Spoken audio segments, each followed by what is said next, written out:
Friends जैसा कि आप सभी को पता है, जो आपका नेक्स्ट सीटेट का एग्ज़ाम है जो कि 7 जुलाई को होने वाला है, इसके लिए हम लोग यहाँ पर सीडीपी पेपर 1 और पेपर 2 दोनों के प्रीवियस ईयर क्वेश्चन पर देखने वाले हैं, जो कि आपके एग्जाम के लिए इंपॉर्टेंट होने वाले हैं। तो चलिए देखते हैं आज के क्वेश्चन। यहाँ पर फर्स्ट क्वेश्चन आपको दे रखा है, लेव वाइगोस्की के सिद्धांतों के अनुसार भाषा। अब देखिए, जो लेव वाइगोस्की 3 चीज़ों की बात करते हैं ना, जो बच्चे का संज्ञानात्मक विकास होता है, कॉग्निटिव डेवलपमेंट होता है, उसमें उसकी समाज की महत्वपूर्ण भूमिका होती है, उसके संस्कृति कल्चर की महत्वपूर्ण भूमिका होती है, और उसकी लैंग्वेज की भाषा की जो है महत्वपूर्ण भूमिका होती है। तो यही चीज़ आपका यहाँ पर पूछ रखा है कि लेव वाइगोस्की के अनुसार भाषा क्या करती है, बच्चों के संज्ञानात्मक विकास में महत्वपूर्ण भूमिका निभाती है। तो फर्स्ट ऑप्शन आपका यहाँ पर करेक्ट आंसर हो जाएगा। ठीक है, बच्चों की संज्ञानात्मक क्षमताओं में बाधा डालती है। देखिए, बाधा नहीं डालती है, ठीक है, उसको हेल्प करती है। तो ये ऑप्शन नहीं होगा। बच्चों के संवेगात्मक, देखिए संवेगात्मक विकास की बात आपके लेव वाइगोस्की नहीं करते हैं, तो इसलिए ये ऑप्शन भी नहीं होगा कि बच्चों के विकास में कोई भूमिका नहीं होती। देखिए, जो लैंग्वेज होती है वो क्या करती है, बच्चों के विकास में महत्वपूर्ण भूमिका निभाती है, बट यहाँ पर दे रखा है कोई भूमिका नहीं निभाती, तो इसलिए ये ऑप्शन भी नहीं होगा। यहाँ पर आपका फर्स्ट ऑप्शन जो है करेक्ट आंसर हो जाएगा, है ना। नेक्स्ट है आपका यहाँ पर, किस प्रकार की कक्षा में शिक्षक अपनी शिक्षा पद्धति और आकलन तरीकों को अलग अलग शिक्षार्थियों की ज़रूरतों के अनुकूल अपनाता है। व्यवहारवादी, तो देखिए ये तो सिर्फ और सिर्फ कंडीशनिंग की बात करेंगे, तो ये ऑप्शन नहीं होगा। ठीक है, शिक्षक केंद्रित जो है शिक्षा शास्त्र आपका क्या होता है, इसमें कि टीचर ही एक्टिव रहता है, बच्चा क्या होता है, एक्टिव नहीं रहता है। तो ये ऑप्शन नहीं होगा, क्योंकि हमें बच्चा एक्टिव चाहिए। चाइल्ड सेंटर्ड एजुकेशन की जो है यहाँ पर बात हो रही है। यहाँ पर क्या होगा, प्रगतिशील कक्षा, प्रोग्रेसिव क्लासरूम में ही जो है ये सारी चीज़ें होती हैं। क्या होती हैं, आपकी शिक्षा पद्धति और आकलन तरीकों को अलग अलग शिक्षार्थियों की ज़रूरतों के अनुकूल अपनाना। ये क्या है, आपके प्रोग्रेसिव क्लासरूम है, प्रगतिशील शिक्षा है, यानी जैसी बच्चे की ज़रूरत है उसके अकॉर्डिंग हम अपने शिक्षण पद्धति में चेंज लाएँ। ठीक है, आकलन जो है विद्यार्थियों का अलग अलग तरीक़ों से किया जाए, क्योंकि बच्चे के अंदर क्या है, इंडिविजुअल डिफरेंसेस है, प्रत्येक बच्चा जो है दूसरे बच्चे से अलग तरीके से चीज़ों को सीखता है। तो यहाँ पर आपका थर्ड ऑप्शन करेक्ट आंसर हो जाएगा। परीक्षा केंद्रित आपका यहाँ पर नहीं होगा, यहाँ पर तीनों बातें गलत है, यहाँ पर थर्ड ऑप्शन आपका करेक्ट आंसर हो जाएगा। नेक्स्ट है, अब देखिए यहाँ पर क्या दे रखा है, प्रतिभाशाली बच्चे की पहचान के लिए बुद्धि परीक्षण ही एकमात्र पैमाना नहीं है। ये बात कहना आपकी बिल्कुल सही है। ठीक है, क्योंकि सिर्फ बुद्धि परीक्षण से हम नहीं बता सकते कि बच्चा जो है गिफ्टेड चाइल्ड है या फिर नहीं। जिसमें ऐसा नहीं है कि जिसमें किसकी जो है बुद्धि लब्धि 140 है वही गिफ्टेड चाइल्ड है। इसके अलावा भी बहुत सारी चीज़ें होती है जिसके थ्रू हम बता सकते हैं कि बच्चा क्या है, गिफ्टेड है। तो ये बात आपकी बिल्कुल सही है। प्रत्येक प्रतिभाशाली बच्चा विभिन्न शक्तियों, व्यक्तित्वों और विशेषताओं को प्रस्तुत करता है। ये बात भी यहाँ पर बिल्कुल सही है। तो ए और क्या है, दोनों ही सही है। ठीक है, ए भी आपका सही है और आर भी सही है, और ए आर की क्या कर रहा है, करेक्ट एक्सप्लेनेशन भी कर रहा है, करेक्ट व्याख्या भी कर रहा है। तो आपका यहाँ पर फर्स्ट ऑप्शन जो है राइट आंसर हो जाएगा। ए और आर दोनों सही है, और आर जो है ए की सही व्याख्या करता है। ठीक है, अब देखिए नेक्स्ट है, छोटे बच्चे खेलते समय अक्सर खुद से बात करते हैं। लेव वाइगोस्की के अनुसार यह डैश का उदाहरण है तथा शिक्षकों को इसे डैश चाहिए। अब देखिए ये क्वेश्चन आप सभी के लिए यहाँ पर इंपॉर्टेंट हो जाता है, क्योंकि यहाँ से आपके एग्जाम में कई बार क्वेश्चन पूछे हुए हैं। अब देखिए, जो लेव वाइगोस्की 3 प्रकार की स्पीच की बात करते हैं। पहली आपकी क्या होती है, सामाजिक स्पीच, जिसमें कि बच्चा क्या करता है, समाज से इंटरेक्ट करके, अंतःक्रिया करके चीज़ों को सीखता है ना। दूसरी आपकी क्या होती है, प्राइवेट स्पीच। ये क्या होती है आपकी, इसमें कि बच्चा जोर जोर से चीज़ों को बोलता है। जैसे कि आपने देखा होगा कि जो छोटे बच्चे होते हैं वो क्या करते हैं, कभी कभी खुद से बातें करते हैं कि अरे ये चीज़ जो है मैंने सही तरीके से नहीं रखी, अरे मेरी जो है गाड़ी सही से नहीं चल रही है। ठीक है, अगर वो किसी खेल को खेल रहे तो उस तरीके की जो है वो अपने आप से खुद से बातें करते हैं। तो ऐसे में बच्चा क्या करता है, अपनी सोच को एक दिशा देता है। ठीक है, विनियमित करता है ना। और उसके बाद में इन्होंने तीसरी प्रकार की स्पीच क्या बताई, इनर स्पीच। ठीक है, जिसमें कि बच्चा जोर जोर से बोलता नहीं है, खुद मन में अंदर ही चीज़ों को सोच लेता है। जैसे कि हम लोग क्या करते हैं, अभी हम लोगों के मन में क्या चल रहा है ये किसी को नहीं पता है ना। सामने वाले व्यक्ति को थोड़ी पता चल रहा है कि हम क्या सोच रहे हैं, है ना। तो हम क्या करते हैं, अपने मन में ही चीज़ों को सोच लेते हैं, बोलते नहीं हैं बाहर। ठीक है, तो यहाँ पर दे रखा था क्वेश्चन में आपके कि जब बच्चे खेलते समय अक्सर खुद से बात करते हैं, तो लेव वाइगोस्की के अनुसार यह, तो जब बच्चा खुद से बात करता है तो वहाँ पर क्या होगा, प्राइवेट स्पीच। जो सेकंड वाली मैंने आप लोगों को बताया कि बच्चा क्या करता है, खेलते टाइम कभी कभी खुद से बात करता है ना। तो वहाँ पर आपका क्या होगा, निजी वाक, प्राइवेट स्पीच कह लीजिए, व्यक्तिगत वार्ता कह लीजिए। हिंदी में कई नाम देखने को मिलेंगे, इंग्लिश में एक ही नाम मिलेगा, प्राइवेट स्पीच। ठीक है, तो ऐसे में जो शिक्षक होता है उसको इसे क्या करना चाहिए, बढ़ावा देना चाहिए। ठीक है, तो यहाँ पर देखिए हतोत्साहित करना लिख रखा है, नहीं, हमें क्या करना चाहिए, इस चीज़ को प्रोत्साहित करना चाहिए, क्योंकि बच्चा जो है ऐसा करके अपनी जो है समझ को विकसित करता है, अपने आप को एक दिशा देता है ना। तो हमें इसे डिक्रेज नहीं करना चाहिए, डिस्करेज नहीं करना चाहिए, ठीक है, इनकरेज करना चाहिए, तो ये ऑप्शन नहीं होगा। यहाँ पर बढ़ावा देना चाहिए, ये बात आपकी बिल्कुल सही है। यहाँ पर हतोत्साहित नहीं करना चाहिए। आत्म केंद्रिता भाषा आपका यहाँ पर नहीं है, यहाँ पर क्या है, प्राइवेट स्पीच, और इसको क्या करना चाहिए, शिक्षक को बढ़ावा देना चाहिए। तो आपका यहाँ पर सेकंड ऑप्शन जो है राइट आंसर हो जाएगा। नेक्स्ट है, अब देखिए यहाँ पर क्या दे रखा है, गुलाबी रंग को लड़कियों व नीले रंग को लड़कों से जोड़कर देखना डैश का उदाहरण है। आपने अक्सर देखा होगा जो पिंक कलर होता है उसको अक्सर जो है लड़कियों के साथ में रिलेट कर दिया जाता है, और जो ब्लू कलर होता है उसको अक्सर करके लड़कों के साथ में रिलेट कर दिया जाता है, कि जो लड़के होते हैं वो ब्लू ज़्यादा पसंद करते हैं, लड़कियों को पिंक ज़्यादा जो है पसंद आता है। तो ये क्या है, जेंडर स्टीरियोटाइप, क्योंकि कलर है, कलर तो कोई भी किसी को पसंद आ सकता है ना, बट हमारे समाज के द्वारा ये बना दिया गया है, ठीक है। इसी तरह आपका जो है ये बना दिया गया है कि लड़के रोते नहीं, लड़कियां रोती हैं, लड़के जो है बाहर के काम करते हैं, लड़कियां घरों के काम करती है। तो ये आपका क्या है, जेंडर स्टीरियोटाइप, लैंगिक रूढ़िबद्धता को प्रदर्शित कर रहा है आपका यहाँ पर, ठीक है। तो ये किस चीज़ को प्रदर्शित करेगा, लैंगिक रूढ़िबद्धता, यानी कि जेंडर रूढ़िवादिता। तो आपका यहाँ पर थर्ड ऑप्शन जो है राइट आंसर हो जाएगा, जेंडर स्टीरियोटाइप, ठीक है। जेंडर समता आपका नहीं है यहाँ पर, जेंडर समानता की तो यहाँ पर बात ही नहीं हो रही है। जेंडर सतर्कता भी यहाँ पर नहीं होगा, यहाँ पर जेंडर स्टीरियोटाइप होगा। तो आपका यहाँ पर थर्ड ऑप्शन करेक्ट है। नेक्स्ट है, अब देखिए यहाँ पर क्या क्वेश्चन दे रखा है, शिक्षकों को अपनी कक्षा में ऐसा सांस्कृतिक वातावरण बनाना चाहिए जिसमें वह अपनी मान्यता के सभी बच्चों में सीखने की क्षमता को दर्शा पाए। ये बात कहना आपकी बिल्कुल सही है, यानी जो बच्चा होता है उसके अंदर क्या होती है, सीखने की जन्मजात क्षमता होती है, और टीचर को भी एक ऐसा इन्वायरमेंट क्रिएट करना चाहिए जिसमें कि सभी बच्चा जो है अच्छी तरीके से चीज़ों को सीख पाए। तो ये बात आपकी बिल्कुल सही है। यहाँ पर तर्क क्या दे रखा है, शिक्षकों की बच्चों के क्षमताओं के बारे में मान्यताएं व बच्चों से उनकी अपेक्षाएं सीखने को बेहद प्रभावित करती है। देखिए ये बात भी आपके यहाँ पर बिल्कुल सही है, जो शिक्षक की, ठीक है, बच्चों के क्षमताओं के बारे में जो भी मान्यताएं रहेंगी वो क्या करेंगे, बच्चे के जीवन पर महत्वपूर्ण प्रभाव छोड़ेंगी, है ना। तो ए और आर क्या आपके दोनों सही है, और आर जो है ए की सही व्याख्या भी करता है। तो आपका यहाँ पर फर्स्ट ही ऑप्शन जो है करेक्ट आंसर हो जाएगा, बाकी के ऑप्शन आपके यहाँ से हटेंगे। नेक्स्ट है, यहाँ पर दे रखा है, निम्न में से सतत व समग्र मूल्यांकन को लागू करने का प्रभावी तरीका कौन सा है। विभिन्न तरीकों का प्रयोग करते हुए बच्चों का समय समय पर मूल्यांकन करना, ये बात आपका बिल्कुल सही है। साल के शुरू व अंत में मूल्यांकन करना, देखिए हमें साल के शुरू या फिर अंत में मूल्यांकन नहीं करना है, हमें क्या करना है, अधिगम के दौरान ही जो है बच्चे का आकलन करते रहना है। तो ये बात जो है आपके यहाँ पर गलत हो जाएगी। सभी विद्यार्थियों का मूल्यांकन वस्तुनिष्ठ लिखित परीक्षा देकर करना चाहिए, नहीं, हमें विद्यार्थियों का जो मूल्यांकन है वो अलग अलग तरीके से करना चाहिए, क्योंकि प्रत्येक बच्चा जो है दूसरे बच्चे से अलग है, बच्चे के अंदर क्या इंडिविजुअल डिफरेंसेस है, व्यक्तिगत विभिन्नता है ना। मूल्यांकन के लिए मानकीकृत परीक्षाओं का इस्तेमाल करना चाहिए। देखिए मानकीकृत परीक्षाएं आपका क्या होता है, निगेटिव वर्ड होता है, मानकीकृत नहीं चाहिए, हमें फ्लेक्सिबल चीज़ें चाहिए। तो ये ऑप्शन भी आपका यहाँ पर नहीं होगा, यहाँ पर फर्स्ट ऑप्शन जो है राइट आंसर आपका हो जाएगा। विभिन्न तरीकों का प्रयोग करते हुए बच्चों का समय समय पर मूल्यांकन करना चाहिए, ठीक है। तो फर्स्ट ऑप्शन आपका करेक्ट है। नेक्स्ट है, अब देखिए यहाँ पर क्वेश्चन आपका क्या दे रखा है, निम्नलिखित में से कौन सा प्रश्न महत्व प्रत्यास्मरण को नहीं अपितु आलोचनात्मक सोच को बढ़ावा देता है ना। अब देखिए यहाँ पर क्या दे रखा है, टेलीफोन का आविष्कार किस वर्ष में हुआ था। तो इसमें बच्चा एक ही आंसर बताएगा, तो इससे तो उसके क्रिटिकल थिंकिंग का जो है विस्तार नहीं होगा, बढ़ावा नहीं मिलेगा, तो ये ऑप्शन नहीं होगा। देखिए आलोचनात्मक सोच आपकी क्या होती है, जिसमें कि बच्चा कई डायरेक्शन में चीज़ों को सोच पाए, एक ही समस्या के वो मल्टीपल सोल्यूशन बताए, है ना। तो ये आपकी क्या होती है, क्रिटिकल थिंकिंग होती है, यानी डाइवर्जेंट थिंकिंग, जिसमें बच्चा कई डायरेक्शन में चीज़ों को सोच पाता है। तो इसमें एक ही आंसर बताएगा बच्चा, तो इसमें इसकी क्रिटिकल थिंकिंग विकसित नहीं होगी। भारत में कितने राज्य, इसमें भी बच्चा एक ही आंसर यहाँ पर देगा, ठीक है। तो इसमें भी उसकी क्रिटिकल थिंकिंग नहीं डेवलप होगी। यहाँ पर दे रखा है भारत के प्रथम प्रधानमंत्री कौन थे, तो इसमें भी बच्चा जो है एक ही आंसर देगा, तो इसमें भी उसकी क्रिटिकल थिंकिंग नहीं डेवलप होगी।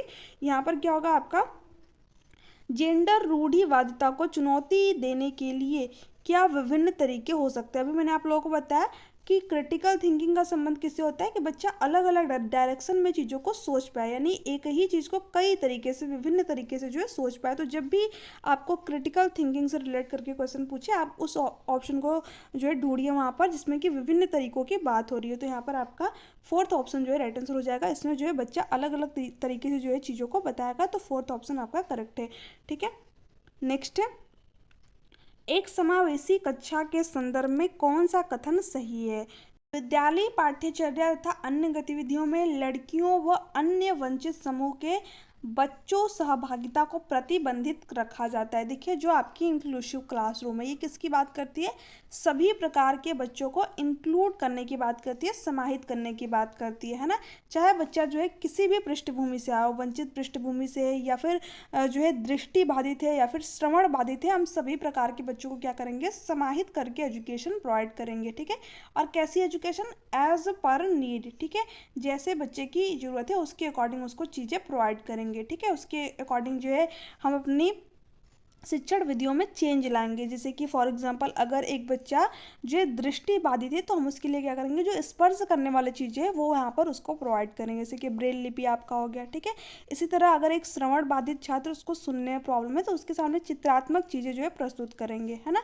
यानी एज पर नीड जो है बच्चों को यहाँ पर एजुकेशन प्रोवाइड की जाती है। यही क्या कहती है? आपकी इंक्लूसिव क्लासरूम। बट ये किसी भी बच्चे को जो है अलग करने की बात नहीं करती है। ठीक है, हमें क्या करना है? सभी बच्चे को इंक्लूड करना है, समाहित करना है। तो देखिए, प्रतिबंधित की तो बात यहाँ पर करेगी नहीं। ठीक है, ये समाहित की बात करेगी, तो ये नहीं है। समावेशन में अन्य बच्चों की शिक्षा में बाधा व रुकावट आती है जिससे कि शिक्षा की गुणवत्ता पर प्रभाव पड़ता है, ये कहना भी आपका यहाँ पर गलत है। मैंने तो अभी आप लोगों को बताया। ठीक है, ये तो जो है सभी बच्चों को समाहित करने को प्रोत्साहित करती है, बढ़ावा देती है और समाहित करने की बात करती है, तो ये तो आपका यहाँ पर गलत हो जाएगा।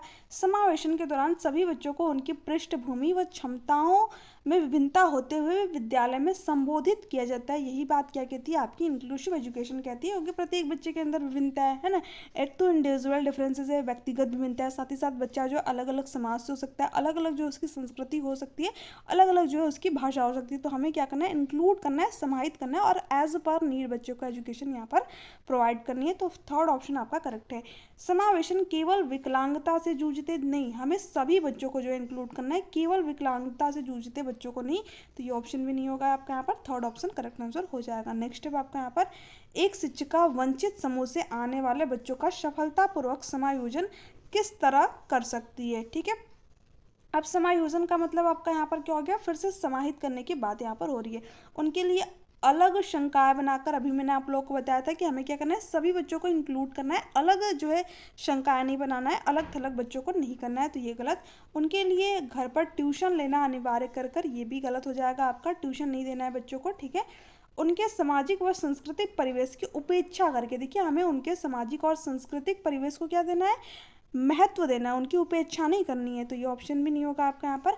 उनमें अपनेपन की भावना पैदा करके व उनका आत्मविश्वास बढ़ाकर, ये बात आपकी बिल्कुल सही है। हमें क्या करना है? बच्चे के साथ में इमोशनली रूप से, संवेगात्मक रूप से जो है कनेक्ट रहना है, ताकि बच्चा जो है अपनी सारी प्रॉब्लम टीचर्स के साथ में शेयर कर पाए। क्योंकि जब एक टीचर बच्चे के साथ में इमोशनली रूप से कनेक्ट होता है तो वहाँ पर बच्चा जो अपनी प्रॉब्लम को टीचर्स के साथ में शेयर भी करता है। ठीक है, तो आपका यहाँ पर फोर्थ ऑप्शन करेक्ट आंसर हो जाएगा। नेक्स्ट है, अब देखिए जो चीज़ें भी मैंने आप लोगों को जस्ट ऊपर बताई उसी से रिलेट करके यहाँ पर क्वेश्चन बना हुआ है ना। तो आई होप कि इस क्वेश्चन का आंसर आप लोग इजीली दे पाएंगे। निम्न में से कौन सा कक्षीय प्रावधान एक विद्यार्थी जिसकी दृष्टि कम है उसके अनुसार उपयुक्त समायोजन है? अब हमें यहाँ पर बताना है कि वह विद्यार्थी जिसकी जो है दृष्टि कम है उसके लिए सबसे उपयुक्त समायोजन क्या होगा?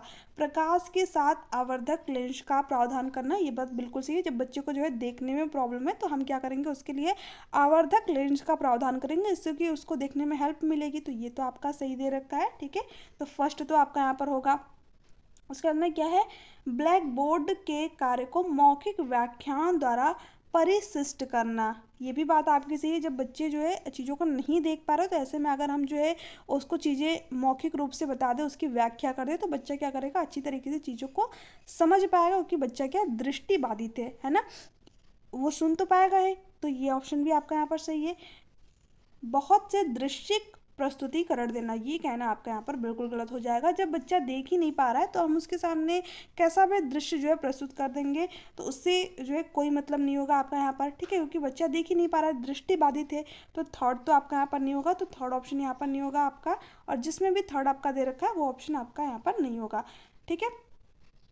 काम पूरा करने के लिए अतिरिक्त समय देना, ये भी बात आपकी बिल्कुल सही है, आपने देखा ही होगा जो बच्चे डिसेबल होते हैं उनके लिए एग्जाम में भी एक्स्ट्रा टाइम दिया जाता है ना। तो ये तीनों बातें आपकी सही हैं, फर्स्ट भी सही है, सेकंड भी सही है और यहाँ पर फोर्थ भी सही है। तो फर्स्ट सेकंड फोर्थ आपका यहाँ पर फोर्थ ऑप्शन में दे रखा है, तो फोर्थ ऑप्शन आपका यहाँ पर करेक्ट आंसर हो जाएगा, है ना। अब देखिए बहुत से दृश्यक प्रस्तुतिकरण हम किस बच्चे को देंगे, जो बच्चा श्रवण बाधित होगा, है ना, जिसको सुनने में प्रॉब्लम होगी, तो बच्चा जो है चित्र के माध्यम से चीज़ों को सीख पाएगा। बट यहाँ पर दृष्टि बाधित छात्र के बारे में पूछ रखा था, तो यहाँ पर ये ऑप्शन इसलिए आपका नहीं होगा, ठीक है। तो जो पॉइंट मैंने आप लोगों को बताया था उसी से रिलेट करके यहाँ पर क्वेश्चन बना हुआ था, तो आपको एक एक पॉइंट जो है ध्यान से जो है यहाँ पर सुनने, क्योंकि यहीं से आपके एग्जाम में क्वेश्चन बनने हैं, है ना। नेक्स्ट है, अब देखिए यहाँ पर क्या दे रखा है, शिक्षक बच्चों को रचनात्मक रूप से सोचने के लिए कैसे प्रोत्साहित कर सकते हैं, उन्हें किसी समस्या को हल करने के विभिन्न तरीकों के बारे में सोचने के लिए कहना। देखिए मैंने अभी आप लोगों को ऊपर बताया, जब भी आपकी क्रिएटिविटी की बात हो, ठीक है, रचनात्मकता की बात हो, क्रिटिकल थिंकिंग की बात हो या फिर सृजनात्मकता की बात हो, है ना, वहाँ पर आपका क्या होगा, आपको जिस भी ऑप्शन में विभिन्न तरीकों, ठीक है, विभिन्न तरीकों से सोचने की बात की गई हो वो ऑप्शन क्या होगा आपका यहाँ पर राइट आंसर हो जाएगा, ठीक है। डाइवर्जेंट थिंकिंग, जिसमें भी आपको यहाँ पर शो हो कि नहीं डाइवर्जेंट थिंकिंग की यहाँ पर बात हो रही है, तो वहाँ पर तुरंत आप जिसमें विभिन्न तरीकों की बात हो जिस भी ऑप्शन में, वहाँ पर आपको वही ऑप्शन जो है फिलअप करने अपनी मार्कशीट में, है ना। तो देखिए रचनात्मकता हो गया आपका, आलोचनात्मक हो गया, आलोचनात्मक चिंतन हो गया आपका, रचनात्मक रूप से बच्चे की सोचने की बात हो या फिर जो है सृजनात्मकता की बात हो, अपसारी चिंतन की बात हो, तो वहाँ पर आपको विभिन्न तरीकों वाले ऑप्शन की तरफ में जाना है। तो फर्स्ट ऑप्शन आपका यहाँ पर करेक्ट है। उन्हें रटने के लिए कहकर रटन पद्धति क्या होती है आपकी, गलत होती है, मैंने आप लोगों को अभी बताया, ठीक है। प्रत्यास्मरण पर आधारित प्रश्न पूछकर नहीं, हमें स्मरण नहीं कराना है बच्चों को, रोड मेमोराइजेशन को बढ़ावा नहीं देना है, ठीक है। तो ये कहीं ना कहीं दोनों बातें आपकी एक ही कह रखा है। बहुविकल्पी प्रश्न देकर, देखिए जब आप बच्चों को बहुविकल्पी प्रश्न देते हैं तो उसमें उसकी क्रिटिकल थिंकिंग नहीं डेवलप होती है। बच्चा क्या करता है, एक ही ऑप्शन जो है यहाँ पर बताते हैं, जैसे कि आप मान लीजिए एक क्वेश्चन दे दीजिए बच्चों को और यहाँ पर आपको उसको 4 ऑप्शन दे दीजिए, ठीक है। तो जो सही ऑप्शन रहेगा बच्चा उसी को यहाँ पर बताएगा और उसके बाद में यहाँ पर आगे बढ़ जाएगा, तो इसमें बच्चे की क्रिटिकल थिंकिंग नहीं डेवलप होती है ना। तो ये ऑप्शन नहीं होगा आपका यहाँ पर क्या होगा आपका फर्स्ट ऑप्शन करेक्ट आंसर हो जाएगा। नेक्स्ट है, अब देखिए यहाँ पर क्वेश्चन क्या दे रखा है, प्रभावशाली शिक्षण कब होता है, जब व्यक्तिगत विभिन्नताओं को अनदेखा व खारिज किया जाए। मैंने अभी आप लोगों को बताया जब बच्चे के अंदर इंडिविजुअल डिफरेंसेस है, व्यक्तिगत विभिन्नता है, तो एक टीचर के रूप में आपको उसका क्या करना है, सम्मान करना है, उसको एक संसाधन के रूप में देखना है ना, अनदेखा नहीं करना है। तो ये ऑप्शन नहीं होगा आपका यहाँ पर। जब संप्रत्यों को अमूर्त बनाकर व असंदर्भित तरीके से पढ़ाया जाए, नहीं, हमें बच्चों को क्या करना है, संदर्भ में चीज़ें पढ़ाना है, असंदर्भित तरीके से नहीं पढ़ाना है, तो ये ऑप्शन भी नहीं होगा। जब कक्षा का वातावरण भय और तनाव पर आधारित हो, नहीं, हमें कक्षा का जो वातावरण है वो कैसा रखना है, रुचिपूर्ण रखना है, ठीक है, इसमें कि बच्चा जो है अच्छी तरीके से चीज़ों को सीख पाए, उसकी आवश्यकताओं का ध्यान रखा जाता हो, ठीक है। भय मुक्त रखना है एक तरीके से, ठीक है, भय और तनाव पर आधारित नहीं रखना है, तो ये ऑप्शन नहीं होगा यहाँ पर, ठीक है। जब सीखने के संवेगों के प्रयोग को स्वीकार और संबोधित किया जाए, तो ये बात आपकी यहाँ पर बिल्कुल सही है, फोर्थ ऑप्शन आपका यहाँ पर राइट आंसर हो जाएगा, ठीक है। तो आपका फोर्थ वाला करेक्ट है। नेक्स्ट है, एक शिक्षक के WL नीति, जिसमें विद्यार्थियों को विभिन्न सोच के लिए प्रेरित किया जाता है, वे क्या जानते हैं, क्या जानना चाहते हैं तथा उन्होंने विषय के अंत में क्या सीखा अपनाते हैं, तब वे किन कौशलों को बढ़ावा दे रहे हैं। देखिए जब भी विद्यार्थी खुद के बारे में जाने, ठीक है, वे क्या जानते हैं, क्या जानना चाहते हैं, तो यहाँ पर आपका क्या होता है, मेटा कॉग्निशन, ठीक है, अधिसंज्ञान होता है। तो आपका यहाँ पर फर्स्ट ऑप्शन करेक्ट आंसर हो जाएगा। याद करना क्या होता है आपका निगेटिव वर्ड होता है, तो ये ऑप्शन नहीं होगा। अनुबंधन की यहाँ पर बात नहीं हो रही है और ना ही अनुकरण की बात हो रही है, तो तीनों ऑप्शन आपके यहाँ से हटेंगे, यहाँ पर फर्स्ट ऑप्शन आपका करेक्ट आंसर हो जाएगा। नेक्स्ट है, यहाँ पर क्या दे रखा है, निम्नलिखित में से कौन समस्या समाधान में बाधा डालता है ना। समस्या समाधान में शामिल विभिन्न चरणों के बारे में बोलकर सोचना, तो ये तो समस्या समाधान में हेल्प करेगा, बाधा नहीं डालेगा, तो ये ऑप्शन नहीं होगा आपका यहाँ पर। अब देखिए नेक्स्ट क्या दे रखा है, सुलझाए हुए उदाहरणों पर चिंतन करना, ये भी समस्या समाधान में हेल्प करेगा, तो ये भी ऑप्शन नहीं होगा आपका। यहाँ पर हमें निगेटिव ऑप्शन को बताना है।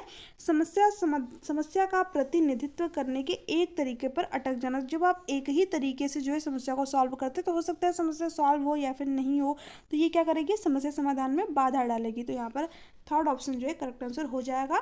साथियों के साथ विचार मंथन और चर्चा करना, तो इससे भी क्या होगा, समस्या समाधान में हेल्प मिलेगी। तो ये भी ऑप्शन आपका यहाँ पर नहीं होगा, क्योंकि जब आप साथियों के साथ में विचार करते हैं, चर्चा करते हैं, तो वहाँ पर क्या होता है, किसी समस्या को सॉल्व करने के अनेक तरीके आपको मिलते हैं, है ना। तो थर्ड ऑप्शन आपका करेक्ट है, क्योंकि हमसे निगेटिव ऑप्शन पूछ रखा था। नेक्स्ट है, स्वयं को एक ज्ञाता के रूप में समझने की क्षमता क्या कहलाती है। अभी मैंने आप लोगों को बताया, जब विद्यार्थी स्वयं का ज्ञाता होता है वहाँ पर क्या होता है, अधिसंज्ञान मेटाकॉग्निशन, है ना। ये सारे ऑप्शन आपके यहाँ पर नहीं होंगे, यहाँ पर मेटाकॉग्निशन आपका राइट आंसर हो जाएगा। नेक्स्ट है, छात्रों को अपनी सोच में वैचारिक परिवर्तन करने में सक्षम बनाने के लिए एक शिक्षक को व्याख्यान प्रणाली से स्पष्टीकरण करना चाहिए। देखिए, व्याख्या नहीं देनी चाहिए बच्चों को, है ना, क्योंकि इससे बच्चा जो है निष्क्रिय रूप से क्या करता है, बस चीज़ों को सुनता है, ग्रहण करता है। हमें क्या करना चाहिए, चाइल्ड भी एक्टिव हो, बच्चा भी एक्टिव हो, उस कार्य को करना चाहिए। छात्रों के साथ चर्चा करना और उदाहरण एवं गैर उदाहरण पेश करने चाहिए। बात तो आपकी सही लग रही है, बट हम यहाँ पर बाकी के ऑप्शन दोनों चेक कर लेते हैं।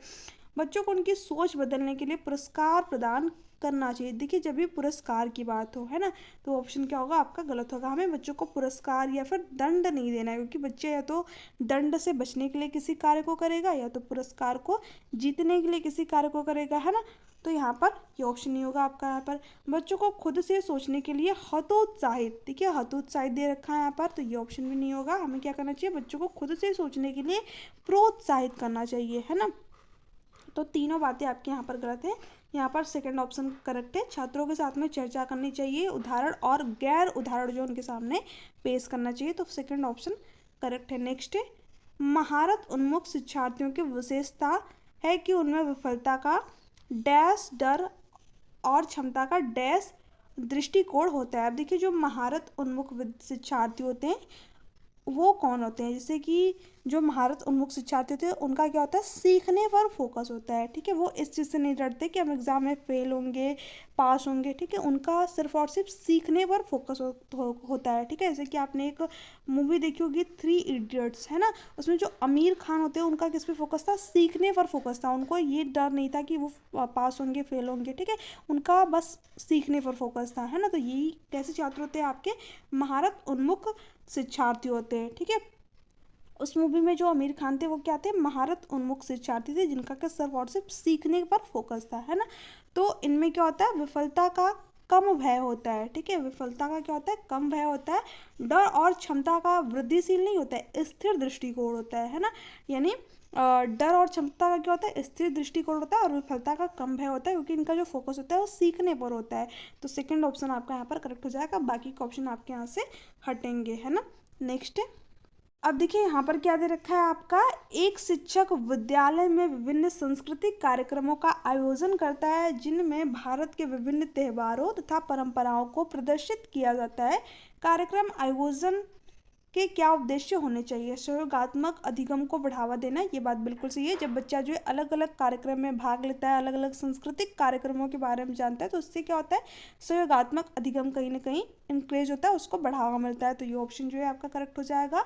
विविधता का सम्मान, देखिए जब टीचर क्या कर रहा है, अलग अलग संस्कृति के बच्चों को इंक्लूड कर रहा है। ठीक है, और साथ ही साथ में जो उसका इंडिविजुअल डिफरेंसेस है, व्यक्तिगत विभिन्नता है, उसको भी ध्यान में रख रहा है। तो इससे क्या किया जा रहा है, विविधता का सम्मान किया जा रहा है। ठीक है, क्योंकि जो टीचर है वो यहाँ पर क्या कर रहा है, अलग अलग जो है परंपराओं का आयोजन कर रहा है, अलग अलग संस्कृति का जो है आयोजन कर रहा है, तो कहीं ना कहीं जो है विविधता का सम्मान कर रहा है। तो ये भी बात आपकी सही है। सृजनात्मकता को बढ़ावा देना, टीचर क्या कर रहा है, क्रिएटिविटी को बढ़ावा दे रहा है। हाँ, जब बच्चा जो है अलग अलग तरीके से अलग अलग संस्कृति के जो है यहाँ पर संस्कृति के बारे में जानेगा, अलग अलग समाज के लोगों के बारे में जानेगा, तो यहाँ पर क्या होगी, जो उसकी क्रिएटिविटी है वो क्या होगी, इंक्रीज होगी, बढ़ेगी। तो ये भी बात सही है। रूढ़िवादिता को बढ़ावा देना, देखिए रूढ़िवादिता को यहाँ पर बढ़ावा या फिर कम करने की बात नहीं हुई है, तो ये ऑप्शन नहीं होगा आपका यहाँ पर। तो फोर्थ तो आपका यहाँ पर होगा नहीं है। फोर्थ जिस भी ऑप्शन में दे रखा है वो ऑप्शन क्या होगा, आपका पहले ही कट हो जाएगा। ठीक है, अब देखिए ये इसमें दे रखा था आपका, सेकंड में दे रखा था फोर्थ वाला ऑप्शन, और इसमें फोर्थ में भी दे रखा था, यहाँ पर देखिए, और इसमें भी दे रखा है और इसमें भी दे रखा है। तो 3 ऑप्शन आपके यहाँ से बाहर होंगे। यहाँ पर फर्स्ट, सेकेंड और थर्ड हमारा राइट आंसर हो जाएगा, है ना। ये वाला ऑप्शन आपका यहाँ पर नहीं होगा क्योंकि इसकी बात यहाँ पर नहीं हो रखी है। नेक्स्ट है, अब देखिए यहाँ पर क्या दे रखा है, एक शिक्षक में निम्नलिखित गुण होने चाहिए। देखिए जो इस तरीके के क्वेश्चन है ना, अब आपके एग्जाम में ज़्यादा आने लगे हैं और इसमें जो है अभ्यर्थी सबसे ज़्यादा गलतियाँ करते हैं। ठीक है, पहले तो आपको सिर्फ एक ऑप्शन चूज करना होता था, बट इसमें भी आप जो है थोड़ा सा क्वेश्चन को इंक्रीज कर दिया। यहाँ पर ऑप्शन दे रखा है और इसमें से आपको बताना है कि कौन कौन सा ऑप्शन जो है आपका यहाँ पर सही है। ठीक है, तो इसी तरीके के क्वेश्चन मैंने यहाँ पर ज़्यादा लिए हुए हैं क्योंकि अभी आपके एग्जाम में ये जो है 5 से 6 क्वेश्चन आपको इसी टाइप को देखने को मिल रहे हैं। देखिए क्या दे रखा है, एक शिक्षक में निम्नलिखित गुण होने चाहिए। सहानुभूति का, ये बात सही है। टीचर में क्या होना चाहिए, सहानुभूति का गुण होना चाहिए, देखभाल का भी गुण होना चाहिए और प्रामाणिकता का भी गुण होना चाहिए। ठीक है, असहिष्णुता का गुण नहीं होना चाहिए। किसका गुण होना चाहिए, सहिष्णुता का गुण होना चाहिए। तो ये गुण नहीं होना चाहिए शिक्षक के अंदर। तो फोर्थ तो आपका यहाँ पर नहीं होगा। अब हमें क्या होगा, हमारा फर्स्ट, सेकेंड और थर्ड होगा। तो हमें इस ऑप्शन में तीनों दे रखे हैं, तो यहाँ पर थर्ड ऑप्शन करेक्ट होगा। नेक्स्ट है, बच्चों को आंतरिक रूप से प्रेरित करने का एक प्रभावी तरीका है। देखिए बच्चे जो है आंतरिक रूप से कब प्रेरित होते हैं, जब जो है अपने वो इंटरेस्ट के अकॉर्डिंग, यानी अपने रुचि के लिए किसी कार्य को करते हैं या फिर जिज्ञासा के लिए, अपनी क्यूरियोसिटी के लिए किसी कार्य को करते हैं। ठीक है, जब बच्चा जो है कृषि पुरस्कार के लिए किसी कार्य को करे या फिर दंड से बचने के लिए किसी कार्य को करे, तो वहाँ पर क्या होता है, आपका एक्सटर्नल मोटिवेशन, यानी बाह्य रूप से बच्चा क्या होता है, अभिप्रेरित होता है, कोई बाहरी कारक होता है। ठीक है, तो यहाँ पर आंतरिक रूप से प्रेरित की बात हो रही है, यानी बच्चा क्या होना चाहिए, इंटरनल रूप से अभिप्रेरित होने चाहिए। ठीक है, तो पुरस्कार प्रदान करना, तो इसमें बच्चा जो है बाह्य रूप से प्रेरित होगा। ठीक है, एक्सटर्नल मोटिवेशन आपका यहाँ पर होगा। दंड देने में भी आपका बाह्य अभिप्रेरणा होगा। सीखने का एक ऐसा माहौल बनाए जो अपनेपन और स्वायत्तता की भावना को बढ़ावा देता है। तो ये बात बिल्कुल सही है, इसमें बच्चा क्या होगा, इंटरनल रूप से अभिप्रेरित होगा। सूचना के पूर्ण अनुपालन और निष्क्रिय ग्रहण को प्रोत्साहित करना नहीं, हमें क्या करना चाहिए, बच्चे के सक्रिय, ठीक है, सक्रियता को प्रोत्साहित करना चाहिए, निष्क्रिय ग्रहण को नहीं। तो ये ऑप्शन नहीं होगा, यहाँ पर थर्ड ऑप्शन आपका करेक्ट आंसर हो जाएगा। नेक्स्ट है, अब यहाँ पर क्या दे रखा है आपका, किस अवधि के दौरान विचार अमूर्त और आदर्शवादी हो जाते हैं, है ना। अब देखिए जो बच्चे का विचार होता है वो यहाँ पर क्या बताना है, कब एब्स्ट्रैक्ट होता है। देखिए शैशवावस्था में बच्चा कितने साल का होता है, जन्म से 2 साल तक का होता है। तो इसमें तो बच्चा एब्स्ट्रैक्ट थिंकिंग प्रस्तुत नहीं करेगा क्योंकि एब्स्ट्रैक्ट विचार, एब्स्ट्रैक्ट थॉट आपके क्या होते हैं, जिसमें कि जो चीज़ें बच्चे के सामने नहीं है उसके बारे में भी बच्चा क्या करता है, थिंकिंग कर पाता है, सोच पाता है। तो ये तो शैशवावस्था का बालक नहीं कर पाएगा। प्रारंभिक बचपन जो कि 2 से लेकर के कितने साल तक का होता है, 7 साल का बच्चा होता है। और ये भाषा विकास के लिए क्या होता है, सबसे संवेदनशील अवधि होती है, सबसे सेंसिटिव पीरियड होता है। कई बार आपके एग्जाम में पूछ रखा है कि भाषाई विकास के लिए सबसे सेंसिटिव पीरियड कौन सा है, तो वो क्या होता है, 2 से 7 साल की अवधि, यानी कि अर्ली चाइल्डहुड या फिर पूर्व बाल्यावस्था कह लीजिए या फिर प्रारंभिक बचपन कह लीजिए, है ना। एक होता है आपका लेटर चाइल्डहुड, यानी कि मध्य बचपन, जिसमें कि जो बच्चा होता है वो 7 से 11 साल का तक का होता है ना। इसमें बच्चा मूर्त चिंतन कर पाता है, जो चीज़ें उसके सामने रहती हैं उसके बारे में वो थिंकिंग कर पाता है, सोच पाता है ना। बट इसमें बच्चा अमूर्त थॉट नहीं प्रस्तुत करता है। ठीक है, एब्स्ट्रैक्ट थिंकिंग वो यहाँ पर नहीं करता है। वो कब करता है, जब वो किशोरावस्था में आता है, यानी 11 साल का जब वो हो जाता है और 11 से जो है 18 साल तक का जब वो रहता है तो क्या करता है, एब्स्ट्रैक्ट थिंकिंग जो है कर लेता है। तो आपका यहाँ पर फोर्थ ऑप्शन जो है राइट आंसर हो जाएगा। किशोरावस्था में बच्चा क्या करता है, अमूर्त विचार, एब्स्ट्रैक्ट थॉट जो है प्रस्तुत करता है और आदर्शवादी हो जाता है, आइडियल हो जाता है। तो फोर्थ ऑप्शन आपका यहाँ पर करेक्ट आंसर हो जाएगा। अब देखिए यहाँ पर नेक्स्ट क्वेश्चन है, अधिगम के संदर्भ में लिखित में से कौन सा कथन सही है। छात्र सबसे अच्छा तब सीखते हैं जब वे सांस्कृतिक रूप से अप्रासंगिक गतिविधियों में भाग लेते हैं। देखिए छात्र सबसे अच्छा तब सीखते हैं जब वो प्रासंगिक, ठीक है, प्रासंगिक गतिविधियों में भाग लेता है। अप्रासंगिक गतिविधियों में भाग लेगा तो बच्चा अच्छी तरीके से नहीं सीख पाएगा। तो ये ऑप्शन नहीं होगा आपका यहाँ पर।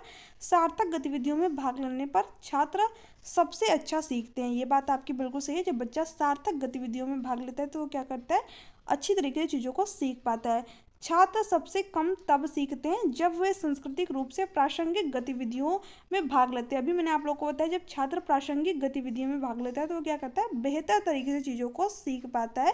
ठीक है, अच्छे तरीके से चीज़ों को सीख पाता है। बट यहाँ पर लिख रखा है सबसे कम, तो ये ऑप्शन नहीं होगा आपका यहाँ पर। लास्ट क्या दे रखा है, विद्यार्थी कम सबसे कम सीखते हैं जब वे सार्थक गतिविधियों में भाग लेते हैं। देखिए, जब बच्चा सार्थक गतिविधि में भाग लेगा तो क्या होगा, वो अच्छे तरीके से चीज़ों को सीख पाएगा। ठीक है, बट यहाँ पर लिख रखा है कम सीखते हैं, तो इसलिए ये तीनों ऑप्शन आपके यहाँ पर गलत है। यहाँ पर बी ऑप्शन आपका करेक्ट आंसर हो जाएगा। नेक्स्ट है आपका लास्ट क्वेश्चन है, पुरुष स्त्रियों की अपेक्षा ज़्यादा बुद्धिमान होते हैं, यह कथन लैंगिक पूर्वाग्रह को प्रदर्शित करता है। सही हो सकता है, सही है, बुद्धि के विभिन्न पक्षों के लिए सही है। इसके बारे में मैंने कई बार आप लोगों को बताया, तो इसका राइट आंसर आप लोगों को नीचे कमेंट सेक्शन में कमेंट करके बताना है। और देखिए, ये थे आपके आज के कुछ क्वेश्चन कैसे लगे नीचे कमेंट सेक्शन में कमेंट करके जरूर बताइएगा। और आपको वीडियो अच्छी लग रही है तो चैनल को सब्सक्राइब कर लीजिएगा, और आपके कितने क्वेश्चन सही हुए ये भी कमेंट सेक्शन में कमेंट करके जरूर बताइएगा। इसके अलावा आपकी कोई भी डाउट हो, कोई भी क्यूरी हो, तो आप नीचे कमेंट सेक्शन में कमेंट करके पूछ सकते हैं, या फिर मुझे टेलीग्राम पर मैसेज भी कर सकते हैं। इसके अलावा देखिए, बहुत सारे बेटों के ये क्वेश्चन थे कि PDF आप लोगों को कहाँ पर मिलेगा। तो PDF मैंने आप लोगों को पहले भी बताया था कि टेलीग्राम चैनल से आप जुड़ जाइए, वहाँ पर मैं आप लोगों को सारी क्लासेस की PDF प्रोवाइड कर देती हूँ विथ आंसर। ओके, इसके साथ ही साथ मैंने आप लोगों को टेलीग्राम चैनल पर नोट्स प्रोवाइड किए हुए हैं, पेपर 1 और पेपर 2 दोनों के हैंड रिटन नोट्स है, बिल्कुल फ्री नोट्स है। ऐसा नहीं कि मैं उसको लिए आपको कोई चार्ज पेमेंट करना पड़ेगा, नहीं। जो भी अभ्यर्थी नोट्स प्रिपेयर नहीं कर पा रहे, क्योंकि ऐसे आप परचेस करने जाओगे तो आपको महंगा पड़ेगा, बट यहाँ पर मैं आपको फ्री में अवेलेबल करा रही हूँ, तो आप चाहो तो उन नोट्स को डाउनलोड करके रीड कर सकते हैं और अपने एग्ज़ाम में अच्छा स्कोर कर सकते हैं। इसके साथ में अगर आप प्रीवियस ईयर क्वेश्चन पेपर को लगा लिए तो ठीक है, तो आपको नोट्स ज़रूर रीड करने हैं, बहुत ही इंपॉर्टेंट नोट्स हैं। ठीक है, सारे सब्जेक्ट के मैंने आप लोगों को टेलीग्राम चैनल पर प्रोवाइड कर दिया है। तो वीडियो अगर अच्छी लग रही हो तो चैनल को प्लीज़ सब्सक्राइब कर लीजिएगा, और वीडियो को ज़्यादा से ज़्यादा शेयर कीजिएगा और लाइक कर दीजिएगा। Thanks for watching. मिलते हैं आपसे नेक्स्ट वीडियो में, तब तक के लिए बाय बाय, टेक केयर।